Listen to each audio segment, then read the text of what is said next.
नमस्कार dear viewers, आप सभी का स्वागत है। एक गांव में एक सज्जन पुरुष रहते थे। बहुत ही दयालु, हृदयग्राही और किसी को भी कभी अपशब्द नहीं कहते थे। जो भी उनके घर आता था वे अच्छे से उसका आतिथ्य सही सत्कार करते थे। लोग उससे सलाह मशविरा लेने आया करते थे। एक बार एक कैदी जेल से भाग जाता है। पुलिस उसके पीछे लगी रहती है। वह जब गांव के बीच में पहुंचा तो उसे एक घर का दरवाज़ा खुला दिखाई देता है। वह घर उसी सज्जन पुरुष का था। वह बिना इजाज़त के अंदर प्रवेश कर जाता है। जैसे ही वह कैदी अंदर पहुंचता है तो वह सज्जन पुरुष बड़ी सौम्यता से कहते हैं, आइए महाराज, आपका स्वागत है। उसे आराम से बिठाता है और कहता है कि तुम कौन हो और कहाँ से आ रहे हो। वह कैदी कहता है कि मैं रास्ता भटक गया हूँ, क्या आप मुझे आज रात रहने की जगह दे सकते हैं? आपका बड़ा एहसान होगा। वह पुरुष कहता है, क्यों नहीं, आप आराम से यहाँ रहिए, आप नहा लीजिए, मैं आपके लिए खाने सोने की व्यवस्था करता हूँ। जब तक वह कैदी नहाता तब तक वह सज्जन पुरुष के लिए सब व्यवस्था करता है।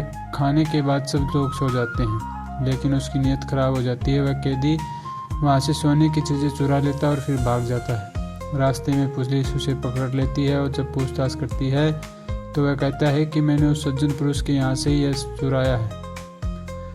उस कैदी को उस पुरुष के सामने लाया जाता है, लेकिन वह पुरुष कहता है कि यह सोने की वस्तु मैंने ही इसे दान दी थी। उस कैदी की आंखें खुल जाती है और उस पुरुष से माफी मांगता है और कहता है कि जब भी तुम्हें किसी चीज की जरूरत हो तो मांग लेना चाहिए, न कि सुनाना चाहिए। इसीलिए कहा गया है कि विश्वास रखो तो सब सही हो जाता है। इसलिए हमें सत्य पर अटल रहना चाहिए और प्रभु पर विश्वास रखना चाहिए। उम्मीद है कहानी अच्छी लगी हो तो लाइक कीजिएगा। उससे जो पैसे मिले मैंने फलों के बगीचे लगाने में इस्तेमाल किए। अब काम बहुत ही अच्छा चल रहा है और इस समय मैं इलाके में फलों का सबसे बड़ा व्यापारी हूँ। कभी कभी सोचता हूँ उस रात मेरी भैंस न खोती तो ये सब न होता। शिष्य ने उससे पूछा, यह काम आप पहले भी तो कर सकते थे।